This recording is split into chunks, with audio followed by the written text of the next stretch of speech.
మెదక్ జిల్లా పట్టణంలోని రామ్దాస్ చౌరస్తా వద్ద ప్రజాపాలన ప్రజా విజయోత్సవాల కార్యక్రమాన్ని ఘనంగా నిర్వహించారు. ఈ కార్యక్రమంలో వివిధ పాఠశాలకు చెందిన విద్యార్థులు, ఉపాధ్యాయులతో పాటు Medak municipal chairman Chanderpaul, SI Rajaram, Srinivas, municipal సిబ్బంది, ఆర్పీలు, ప్రజలు పాల్గొన్నారు.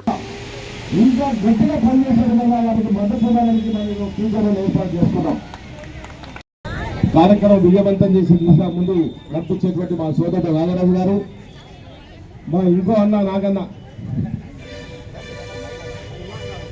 సీనన్న టీడీ అధ్యక్షులు, అదేవిధంగా రాజన్న, మరి మా మున్సిపల్ ఎస్ఐ గారు, మరి కార్యక్రమంలో పాల్గొన్న మా డిఈ గారు, మున్సిపల్ సిబ్బంది, అదేవిధంగా వివిధ కళాశాల నుంచి వివిధ స్కూల్ నుంచి చూసినటువంటి అధ్యాపకులు, ప్రిన్సిపాల్స్, మరి విద్యార్థులు మరి ముఖ్యంగా మా ఆర్పీ సిబ్బంది, మీ అందరి పత్రికలకు నమస్కారాలు తెలియజేస్తూ, మరి ఈరోజు ప్రజాపాలన విజయోత్సవంలో భాగంగా 3వ రోజు మనం ఈరోజు టూకేరన్ను బ్రహ్మాండంగా నిర్వహించుకున్నాం.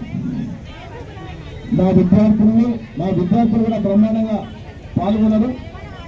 మీరు నారాయణ గారు మీరు కూడా బాగా చేసింది, విజయవంతం చేయడం జరిగింది. మరి మీ అందరూ తెలిసి కార్యక్రమాన్ని మరోసారి చెప్తే ఒకటే నిమిషం ముగించి అందరి ఇళ్లలో పోవాలి, మరి స్కూల్స్కి వెళ్ళాలి, వారి ఉద్యోగ రీత్యా వారి స్థలాలకు పోవాలి. కాబట్టి ఒకే ఒక నిమిషం మాట్లాడి ముగిస్తా. మరి గౌరవ ముఖ్యమంత్రి వర్యులు రేవంత్ రెడ్డి గారు మంత్రివర్గం బాధ్యత స్వీకరించిన తర్వాత ఈ సంవత్సర కాలంలో సాధించిన విజయాలనే ఈరోజు మన ప్రజాపాలన విజయోత్సవంగా మనం జరుపుకుంటా ఉన్నాం. ముఖ్యంగా రేవంత్ రెడ్డి గారి లక్ష్యం ఒకటే లక్ష్యం, విద్యా వైద్యకు ప్రాధాన్యం ఇవ్వటం.